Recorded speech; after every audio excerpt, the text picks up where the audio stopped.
menjelaskan tentang pencegahan pada bencana tsunami. Pertama, pencegahan bencana adalah serangkaian kegiatan yang dilakukan untuk mengurangi atau menghilangkan resiko bencana, baik melalui pengurangan ancaman bencana maupun kerentanan pihak yang terancam bencana. Nah, pada pencegahan ini ada berbagai cara yang dapat dilakukan untuk mengurangi jatuhnya korban akibat bencana tsunami sebagai berikut. Yang pertama yaitu perlindungan garis pantai, yang kedua sistem peringatan dini. Nah, sistem peringatan dini ini terdiri dari 3. Yang pertama struktur pantai, yang kedua penataan wilayah, yang ketiga sistem yang terpadu. Lalu yang ketiga pendidikan dalam pembelajaran, yang keempat kemitraan, yang kelima penataan kawasan rawan dan tempat evakuasi. Lalu penyiapan posko bencana, dan yang terakhir satgas penanganan bencana. Terima kasih. Untuk materi yang kedua adalah mitigation or mitigasi. Untuk mitigasi bencana adalah serangkaian upaya untuk mengurangi risiko bencana, baik melalui dari pembangunan fisik maupun penyadaran dan peningkatan kemampuan dalam menghadapi ancaman bencana. Dalam konteks bencana ada 2 hal. Yang pertama, bencana alam, yang kedua bencana sosial. Untuk bencana alam disebabkan oleh alam, seperti tanah longsor, gempa, tsunami. Untuk yang kedua adalah bencana sosial yang disebabkan oleh faktor manusia seperti teror dan lainnya. Ada 4 hal yang penting dalam mitigasi bencana, yaitu yang pertama, tersedia informasi dan peta kawasan rawan bencana untuk tiap jenis bencana. Kemudian yang kedua itu sosialisasi untuk meningkatkan pemahaman dan kesadaran masyarakat dalam menghadapi bencana, karena bermukim di daerah rawan bencana. Yang ketiga itu mengetahui apa yang perlu dilakukan dan dihindari, serta mengetahui cara penyelamatan diri jika bencana timbul. Untuk yang keempat, pengaturan dan penataan kawasan rawan bencana untuk mengurangi ancaman bencana. Oleh karena itu, mitigasi itu kan akan mencakup semua langkah yang diambil untuk mengurangi skala bencana di masa mendatang ya. Baik dari efek maupun kondisi rentan terhadap bahaya itu sendiri. Oleh karena itu, kegiatan mitigasi itu lebih difokuskan pada bahaya itu sendiri atau unsur-unsur terkena ancaman tersebut. Contohnya ya, seperti pembangunan rumah tahan gempa, kemudian pembangunan irigasi air pada daerah yang kekeringan. Kemudian juga mitigasi bencana itu yang efektif harus memiliki 3 unsur utama, yaitu penilaian bencana, yang kedua itu adalah peringatan, yang ketiga adalah persiapan. Untuk yang pertama adalah hazard assessment, atau juga bisa kita sebut dengan penilaian bahaya. Untuk penilaian bahaya itu kita perlukan untuk mengidentifikasi dari populasi dan aset yang terancam, juga serta dengan tingkat keancamannya. Penilaian dari bahaya ini itu juga memerlukan pengetahuan tentang karakteristik sumber bencana, kemudian juga probabilitas kejadian bencana, serta data kejadian bencana di masa lalu.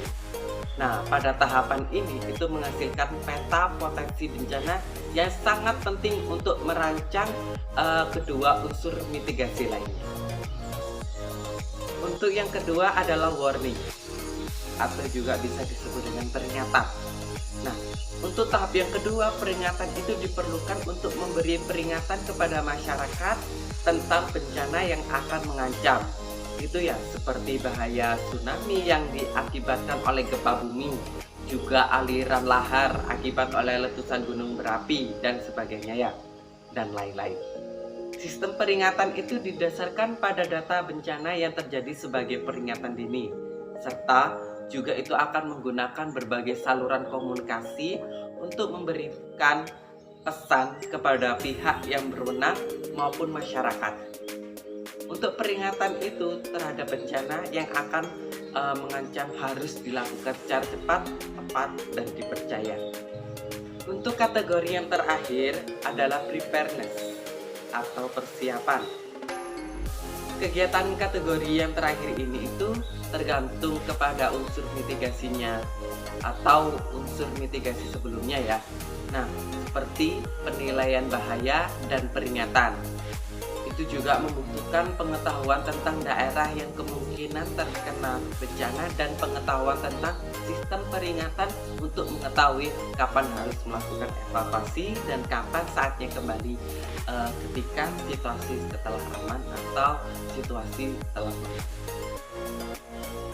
Untuk tahapan pencegahan dan mitigasi itu ada beberapa tahap dalam pelaksanaan pencegahan dan mitigasi bencana. Seperti yang pertama adalah menertibkan peta wilayah bencana. Jadi kita harus mengetahui wilayah manakah yang rawan bencana. Untuk yang kedua adalah memasang rambu-rambu peringatan bahaya dan larangan di wilayah rawan bencana, seperti rambu-rambu peringatan zona bahaya tsunami, kemudian daerah evakuasi tsunami, kemudian evakuasi tsunami. Jadi nanti pasang rambu-rambu peringatan bahaya dan larangan apa saja ya pada rawan bencana. Untuk yang ketiga adalah mengembangkan sumber daya manusia satuan pelaksana. Kemudian selanjutnya adalah mengadakan penyuluhan untuk meningkatkan kewaspadaan masyarakat terhadap rawan bencana. Kemudian yang selanjutnya adalah membuat bangunan yang berguna untuk mengurangi dari dampak bencana ya. Kemudian selanjutnya adalah membentuk pos-pos siaga bencana. Untuk selanjutnya adalah mengadakan pelatihan penanggulangan bencana kepada warga. Kemudian yang terakhir adalah mengevakuasi masyarakat ke tempat yang lebih aman. Intinya ya, dari prinsip-prinsip mitigasi itu merupakan serangkaian upaya untuk mengurangi resiko bencana, baik dari melalui pembangunan fisik maupun penyadaran dan peningkatan kemampuan menghadapi ancaman bencana. Itu menurut dari Undang-Undang Nomor 24 pada tahun 2007. Menurut dari Undang-Undang Nomor 24 pada tahun 2007 itu disebutkan bahwa bencana adalah titik awal upaya mitigasi bagi bencana serupa berikutnya.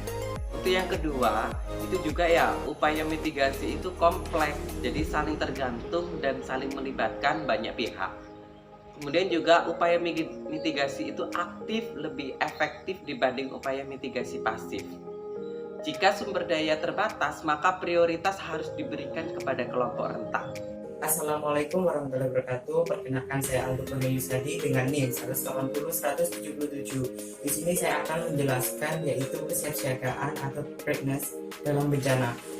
Yaitu kesiapsiagaan sendiri di mana yaitu sebuah serangkaian kegiatan yang dilakukan dalam mengantisipasi bencana dan melalui pengorganisasian dengan langkah yang tepat dan daya guna.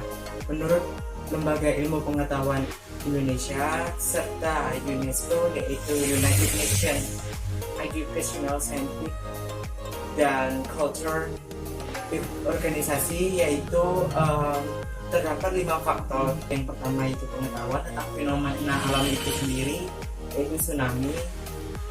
Kemudian di sini ada kesiapsiagaan itu sendiri. Kemudian yang kedua itu terdapat kebijakan, peraturan dan panduan.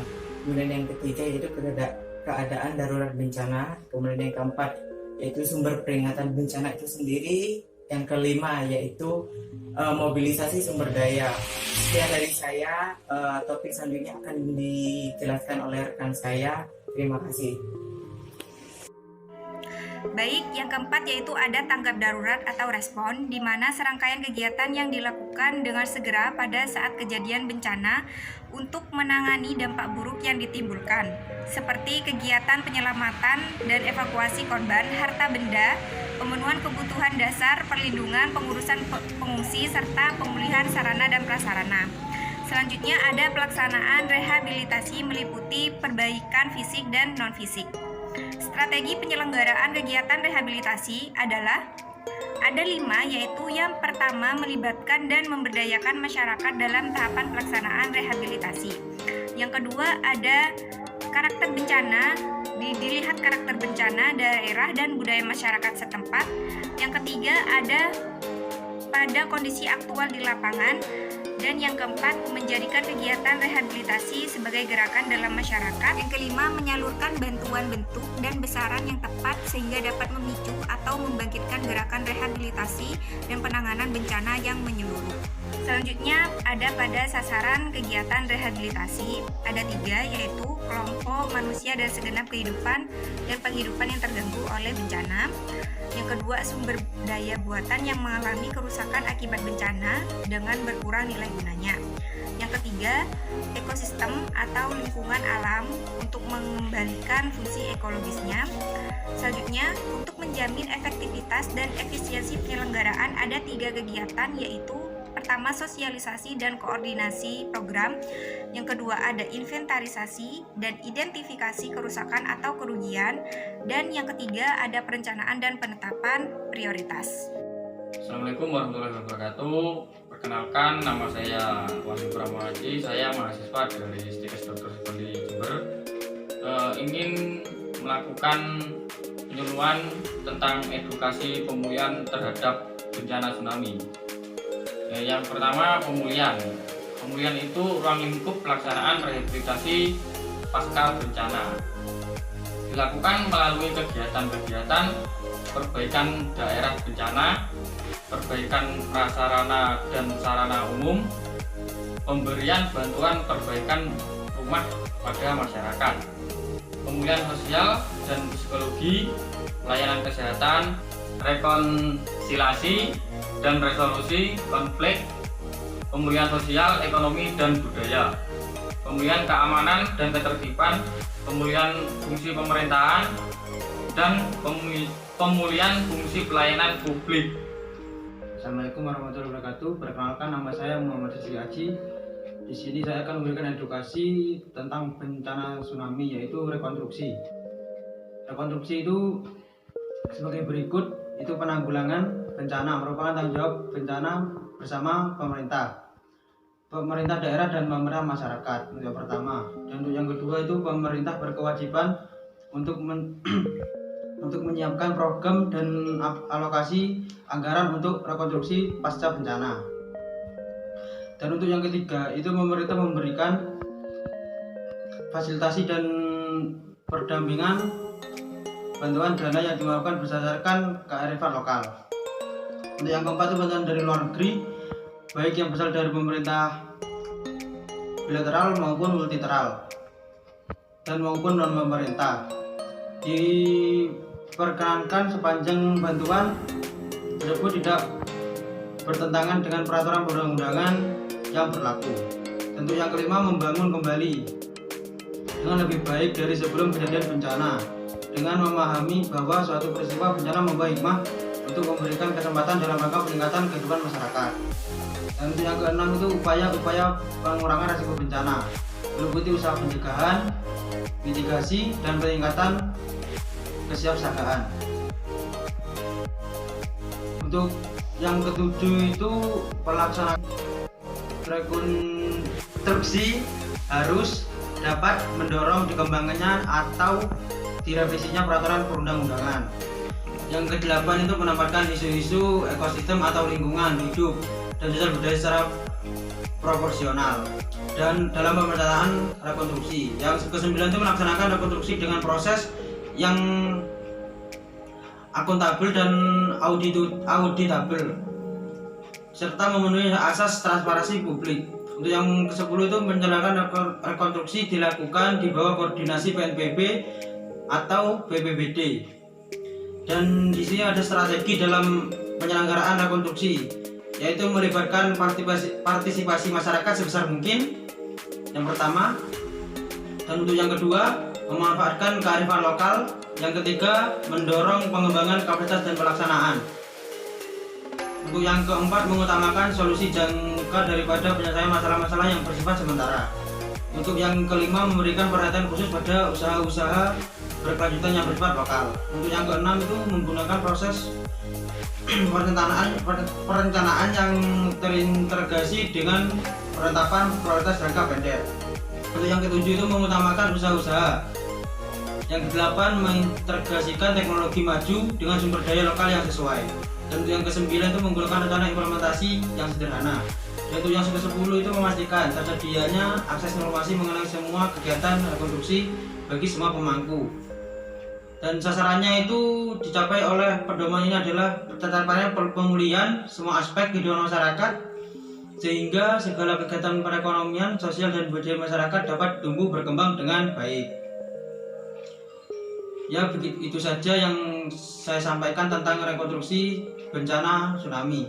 Kurang lebihnya mohon maaf. Wassalamualaikum warahmatullahi wabarakatuh.